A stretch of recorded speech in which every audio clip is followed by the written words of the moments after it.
Alright, yo, this is Rogue Alkade. This is my friend Pablo. Show me deck profile. X-Saber is so broken. Alright, so I'm Pablo, and this is my generic X-Saber build.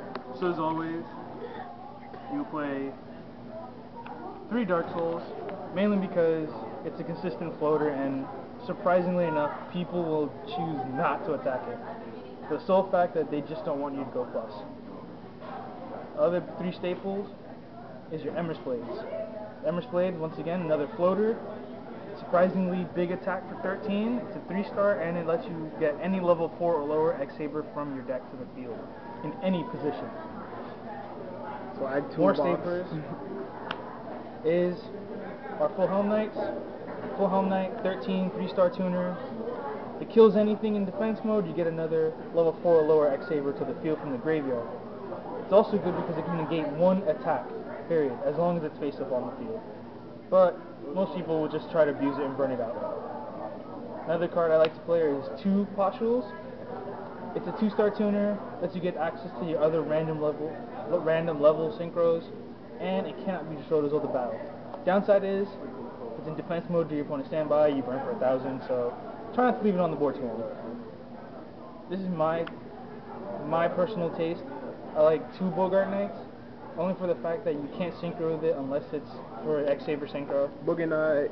But it's a 19 beater, it's 4-star, you can use it to exceed rank 4, so might as well play it. I play 2 Faltros because, quite honestly, it's a random level 6 deck to special summon. You can't really get it from the graveyard, but it's a really good card to play anyway because it consistently lets you get level 9, so you can go Gotems or into random level 6s if you have other level 3s on the board. Personal tech, 1 Veiler, Pretty bitch. 1 Gores. Big bitch. I do play the 1 Airbellum. It is a random level 3, but his effect is just too good. It lets you it's a giant Reaper. That's all he really is. Another personal tech of mine is 1 Ragigora. Whenever he's successfully summoned onto the field, I can add 1 X-Saber monster from the graveyard to my hand. Regardless of what type, as long as it's an X-Saber in the name, I can get it. Access to the Gotems loop. Rape your hand. Now, onto the spells. The generic double pot gives you a little more consistency. Some people do play 3. I play the 2 only for the fact that I need the card space, and it lets me open up with maybe 1 pot or other cards that I might want to play. Then of course you have your staples, double MST, Heavy Storm, your Mind Controls, Dark Hole, Monster Reborn, Book of Moon. Generic staples that most decks would play. On to more tech of mine. Dun dun dun dun. I play double enemy controller. This is great because it lets me steal opponent's monsters, so I can use them as synchro material. If I really need a Trish, but my Bogart Knight is kind of in my way, I can just tribute it, grab my opponent's creature, and then sync for any random level that I want. Another good reason I play this is for the fact that I play the Ragigora, so I can tribute it, get Fultro, special summon Fultro, tribute to activate this, grab my opponent's monster and beat them over for game. Just another random thing you can do because of econ, and it's a great defensive card because I could just switch opponent monsters to defense. Yeah, even when you push it to defense and like force the effect of Full Metal, right? Or Full Helm. You use Full Helm's effect because I switched it to defense mode, so that's a great card nonetheless. On to traps, I play 2 Gotems Call. A lot of players only opt to play the 1. I play 2 for the sole fact that a lot of people play 2 to 3 MSTs and a Heavy Storm, so this gets kind of blown away a lot. Plus, with Solemn being as a super now, a lot of people have mornings, so it's better to play 2. The other alternatives of playing 2 would be play 1 Call or the Haunted, but this seems like a much more viable fit. And because X-Sabers did get reprinted, I would much rather play this because I can use my opponent's X-Sabers as long as something is present on the field with X-Saber, whether it's mine or my opponent, so this makes more sense to play 2. I play double bottomless. mostly for Dino Bunnies because they like to bring out their bunch of vanillas, so I will bottoms the crap out of them, and they just went -3 for no reason. That's funny to me. Another tech card I play is Reinforced Truth. It's surprisingly an amazing defensive card because I can get my level 2 warrior, which is coincidentally my little Pashul here. He's a level 2 warrior, he's a tuner, and he can't be destroyed as of the battles. It's a great defensive card. Also, it's great if I want to go into random level 5 plays. I won't need to go Catastrophe or Nat Beast, which I don't own. So if anyone has one, let me know. Of course, you play your Solemn Brigade because, like I said, it's been reprinted, so you might as well play it. Then, of course, your last 2 staples, Torrential and Dust Shield. I opted not to play stuff like Deep Prisons or Mirror Force, only for the sole fact that I kind of need my monsters to go to the graveyard, so I need my opponent to consistently attack me. Sounds a little reckless, but that's just my playstyle. I'm an old GB player, so I kind of like attacking.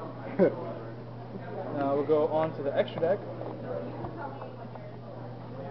Of course, you have your X-Sabers. You got your Hunley, your Urbellum, and your Gothams.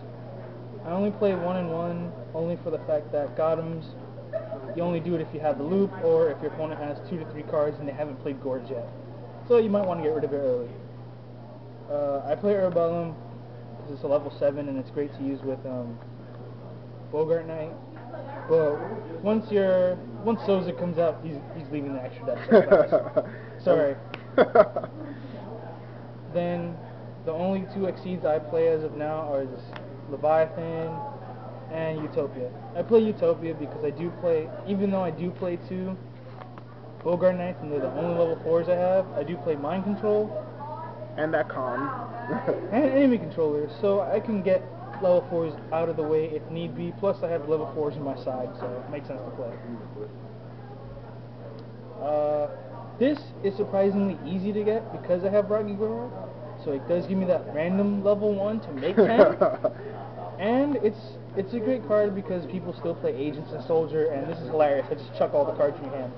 Oh, remember, like, you didn't even realize it burned. You just thought it chucked. Yeah, I thought it was discarded, and then I technically would have won that turn, but I still won, so it all plays out in the end. You play the 1 Trish because it's Trish and you need to play it. This card is God in this deck. I have a lot of warriors, and there's tons of mirror matches now that this deck has been reprinted so horribly fast. Play the 1 Stardust because it's Dusty Dust and you kind of need protection sometimes. You play 1 Black Rose. I play it because now I can do it. Now that I have, like I said, Ragigoro, so 7s is a lot easier to get, surprisingly. I play 1 Landoise. All my creatures happen to be Earth. With Ragigoro, it's easy. Yeah, they kind of spit in the eye of Drago. Yep. I play Barkion, MVP of the deck, because everyone sees this card, and it's like my whole back row is kind of shut down now, because I have tons of cards I can remove from my graveyard. Play the Brio. I play 1 Orient. Surprisingly enough, I don't play it very often, but I needed a 15th card, and it's just too good not to play. It's just one of those cards, like, you don't really need it in your extra deck, but randomly, Stardust kind of shut down the deck, or any other random synchro, so just summon it, get rid of it, and it's a 23 beater, whatever, right? Yeah, then you can still use the trap and go into 8. Yep. And then, of course, you have the Catastrophe. Catastrophe likes being reckless and blowing up stuff. That's my extra deck. Now on to something that my good friend here told me not to show, but I'm going to do it anyway. Now we're going on to the side. So for my side deck, I've chose to play cards that might be a little different and realistically a little wonky. But when you break it down and you actually look at the current meta, this side deck actually surprisingly strengthens all the weaknesses to the deck. The deck loses horribly, horrendously to Bloody Maxi and stuff like Christie. So this kind of helps out. So I'm going to show you. For that new Chaos Stone, because of this whole Courtney Waller nonsense over at Kansas. Oh my god, yes. I play 2 Consecrated Lights. Yo, how many net decks have you seen of that? Like, seriously? As of now, I know one guy that decided to play it, but doesn't run tour guides and plays card guard. Really weird, but hey, to each their own, I guess. Yeah. So, I play Consecrated Light. My opponent can either normal or special summon dark monsters. He cannot be destroyed by dark monsters, and he takes no damage from dark monsters. He just shits on anything dark. He hates black, that's what he is. And he's a light fairy, so you can honest the bastard. It's hilarious. I don't play honest. I'm a good player, so just leave that alone. I play 2 crows. This is one of those cards where realistically I don't really side into it very often, but when I do, it's mainly because it's cards that have a lot of recursion. So in the mirror match, you love playing this only for the sole fact that my opponent can't Dark Soul. Because it's no longer in the graveyard for it to resolve, so it just disappears. Another reason is because people like playing agents, so you get rid of it, keep control of their graveyard so you can't get 4 fairies for Christia, or they have that one random agent, so if they want to remove it, it has to be either on the field or in their hand, so they can't go Hyperion on you. So it's a great random card. My personal tech, however, is this. I play Fossil Dynapack Self. Okay, I know what you're thinking. Why would you do that? I opted into this solely for the fact of my spell lineup, believe it or not. I'm playing double econ, so it makes sense to play this for the sole fact that I would just side out just a few cards, and I would play it. My opponent can't special summon, neither can I. If it's flip face up, anything that they special summon automatically gets blown up. Hilarious card. And honestly, it doesn't really affect me that much, because then I just opt out not to special summon. Makes sense. I could just keep 19 beaters and just keep attacking, and yeah, he's 12, but most of your opponents won't be able to special summon, so they have to waste resources to get him off the board. Now that Pot also has been replaced as a super, everyone plays Pot, so if you Pot of Duality me, and I know you get that Dark Hole, I'm going to have him on the board, and people are going to look at me like, do you want a Dark Hole? Go ahead, waste the Dark Hole on 1 Fossil Diamond, then I'm going to go off knowing that you can't Dark Hole me for the rest of the game. So it's hilarious. It's a great psychological card. I also play 2 Thunder Kings. Thunder King, 19 beater, 4-star, lets me go into Utopia. It's a great control card. It prevents my opponent from adding, so they can't go Pot of Duality. Neither can I, but of course I'll just work around it because I'm good. Random tech card. My Body. My body. Ancient card. This is actually an original print from, holy crap, let's see, DR1. I play My Body. You cannot Black Rose. You cannot Hyperion me. You can't Dark Arm me. You can't Judgment me. You can't do anything that would freaking blow up any of my monsters. Or your monsters, I don't care. I'll negate it. So simple, it's 15, it's a quick play. So it's a great random tech card that you can play, and it's great to replace 1 random card in your deck. Again, on the side, I play Double Smashing for the sole fact that I like blowing up my opponent's monsters. It's hilarious, it's great, it's a great out against random cards, especially random big synchros that isn't Stardust. Blow it up, then go off. I play 2 Debunks. Hilarious card. A lot of stuff happens in the graveyard. Cry, plants, cry. Get rid of plants. Mirror match. I'll get rid of your Emrys Blades. I'll get rid of your Dark Souls.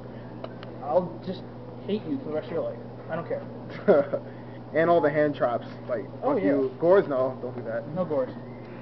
Now, last 2 cards I find hilarious. Goes in Match. Oh. Goes in Match. This format, everyone running multi-attribute. Yeah, attribute, yeah. Just have to remember, I'm old, but I don't remember. Everyone's running multi-attribute, especially plants. Believe it or not, Dino Bunny. It works. They go from like earth to fire to wind to dark. It's hilarious. Goes in Match, pick an attribute, you stick with it. X-Sabers, they all happen to be earth. Doesn't affect me whatsoever. The big synchros that I do go into, mainly earth monsters, so I don't have to worry. It's a great control card against plants, for instance. If you choose your plant monster, like let's say Dandelion, Yeah. sure, I'll kill it, you get 2 fluff tokens. But once I kill those tokens, it resets. You only get to choose one. Me, I'm a stick with Earth, stay to Earth, and it's going to be like that forever. It definitely slows down the pace of the game right to you, so you can go off. Exactly. My extra deck, my side deck, specifically made just to slow the game down to a more competitive pace for me. A lot of decks now that like to play, go broke, summon big monsters to prevent me from doing anything. My extra deck prevents that. Sweet. Alright, so that was the X-Saber profile by Pablo. Posted up in like a few hours. It's gonna be awesome. Thank you, Pablo, for your time. Anytime, bro. Yo, if you see this exact deck like at another YCS, what's the first thing you're gonna say? Like, get it on camera. Just me, like another deck like this. Mm. I feel a little proud. I did something good in the for the world. Did something positive. Alright, so this is Alkade Rogue Alkade, blah blah blah. Check you guys later. Peace.